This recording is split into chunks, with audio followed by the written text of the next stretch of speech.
তায়েফের প্রান্তরে নবীজি যেদিন দিনের দাওয়াত দিতে যান, যায়েদকে সাথে নিলেন, 3টে দিন দাওয়াত দিলেন। একটা কাফের দিন করলো না কবুল, যায়েদকে সাথে নিলেন, 3টে দিন দাওয়াত দিলেন। একটা কাফের দিন করলো না কবুল, বরং পাগল বলিয়া দিল তাড়াইয়া, পাগল বলিয়া দিল তাড়াইয়া। চিনল না ওই দুর্ভাগার দল আল্লাহরই রাসূল, চিনল না ওই দুর্ভাগার দল আল্লাহরই রাসূল।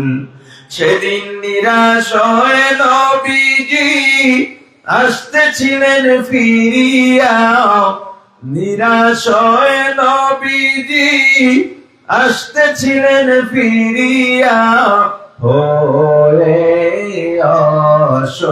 অসহায়।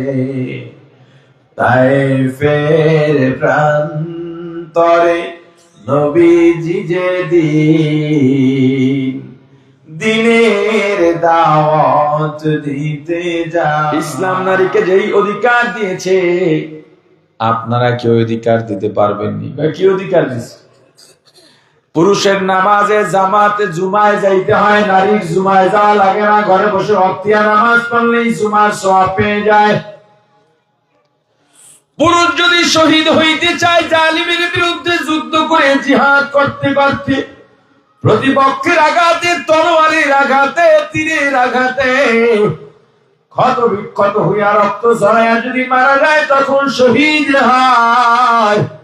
কিন্তু আমাদের যুদ্ধের ময়দানে যাওয়া লাগে না, আমরা সন্তানকে বুকের দুধ পান করাবো, ফোটায় ফোটায় দুধে আল্লাহ শহীদের মর্যাদা দিয়া দেন।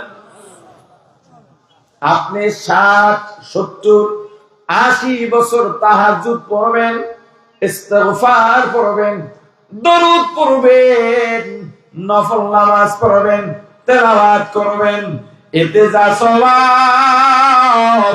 আর আপনি বাসায় আসার পরে আপনার মাথায় আমি একটু তেল দিয়া ডলা দেওয়ার সঙ্গে সঙ্গে এই 80 বছরের নফল ইবাদতের সওয়াব আমি পেয়ে যাব। বলে নিতে পারবেন? কয় না।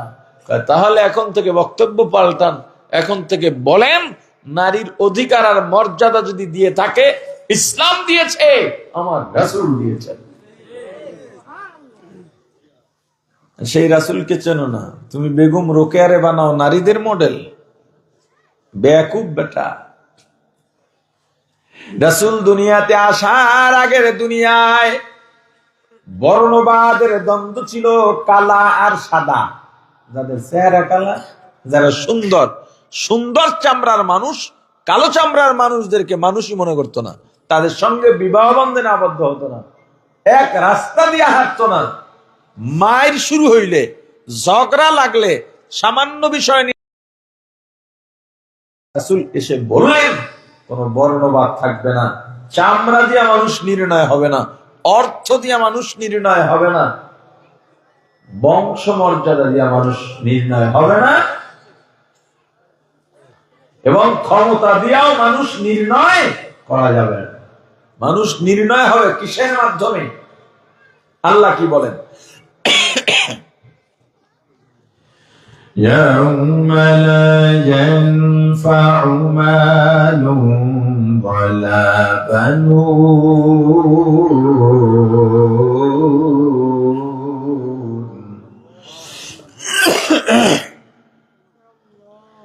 إِلَّا مَنْ أَتَى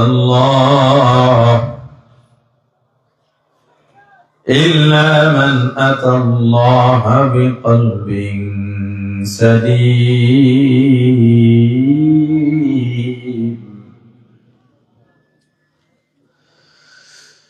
يوم لا ينفع مال ولا بنون إلا من أتى الله بقلب سليم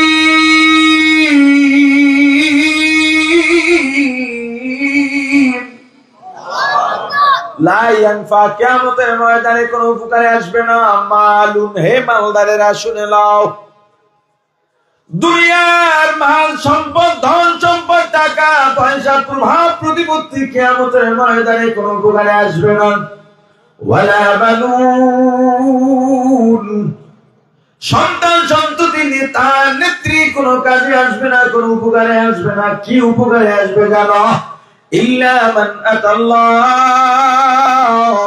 যারা আমি আল্লাহর কাছে আসবে কি নিয়া বিকলবিন সালিম একটা শুদ্ধ পরিচ্ছন্ন কলব নিয়ে আসবে এদের দাম কার দাম পরিচ্ছন্ন কলবের দাম চামড়ার দাম নাই সম্পদ দিয়া মানুষের মর্যাদা নির্ণয় হবে না ক্ষমতা দিয়া মানুষের মর্যাদা নির্ণয় হবে না বংশ দিয়া মানুষের মর্যাদা নির্ণয় হবে না দেখো পৃথিবীর সব থেকে কালো মানুষটার নাম হযরত বেলাল গোলাম কৃতদাস ছিলেন এত কালো মানুষ যত কালো হোক না কেন হাতের তালু সাদা থাকে কিন্তু হযরত বেলালের হাতের তালুও কালো ছিল কিন্তু দেখেন আমার রাসূল যখন মেরাজ থেকে এলেন এসেই বললেন আমি আরশের পায়ায় বেলালের হাঁটার আওয়াজ পাইছি আল মুয়াজ্জিনুনা তুআলুন নাসি আ'নাকান ইয়াউমাল কিয়ামাহ আও কামা ক্বালা an-নবী আলাইহিস সালাতু ওয়াস সালাম হযরত বেলাল এমন কালো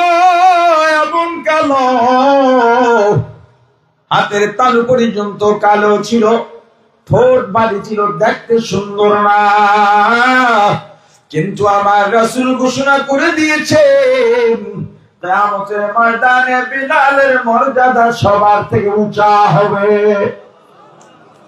কাফেরদের লিডার আমার রাসূলের কাছে গিয়েছে হে আব্দুল্লাহর বেটা মুহাম্মদ আমরা আপনার সঙ্গে ধর্ম নিয়ে আলোচনা করতে চাই আপনি যদি ধর্ম আমাদেরকে বুঝা দিতে পারেন আমরা ধর্ম গ্রহণ করব কিন্তু আমাদের এই লিডারদের মাঝে বেলালের মতো গোলাম যদি থাকে আমাদের প্রেস্টিজে লাগে ওরে বৈঠক থেকে উঠায় দিতে হবে আমার আল্লাহ জানায় দিলেন হাবিব আমার সারা দুনিয়ার সব কাফেরদের লিডার যদি এক জায়গায় বসে আমার বেলালের পায়ের ধুলার সমান হবে না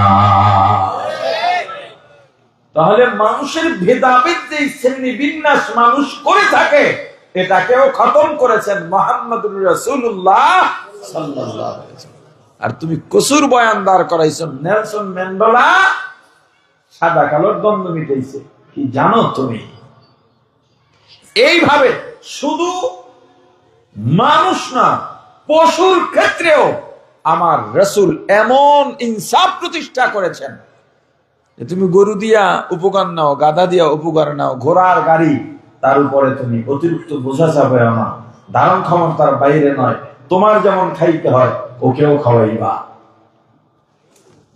তোমার যেমন বিশ্রামের প্রয়োজন হয় ওকেও বিশ্রাম দেবা তুমি অসুস্থ হইলে যেমন চিকিৎসার প্রয়োজন হয় তোমার পশু অসুস্থ হইলে চিকিৎসা দেবা তোমার শীতে যেমন কম্বল ল্যাপ তোষক লাগে তোমার পশুকেও তুমি শীত নিবারণ করো এই এলাকায় গরু আছে না নাই কি গরুর ঘরের চারিপাশে আটকাইছেন ভালো করে খোঁজ রাখছেন গরুর ঘরে যে মশা পড়ে কয়েল জানান কেমন রাসূলের উম্মত আমরা আমিরুল মুমিনিন খলিফাতুল মুসলিমিন হযরত ওমর রাদিয়াল্লাহু তাআলা আনহু জরুরি মিটিং এর মধ্যে যাইতেছেন, একটাই মাত্র গাধা বা উট, গোলাম টানে। হুজুর বলেন, গোলাম আমি বেইনসাফি করতে পারবো না, তুমি 10 ফিট টানবা, কথার কথা 10 হাত বা 1 মাইল তুমি আমাকে উটের পিঠে টানবা, পরবর্তী মাইল তুমি উটের উপরে থাকবা, আমি ওমান উটের লাগাম টেনে নিয়ে যাব। ইসলাম আমার রাসূলের আদর্শ কাউকে ছোট করে না।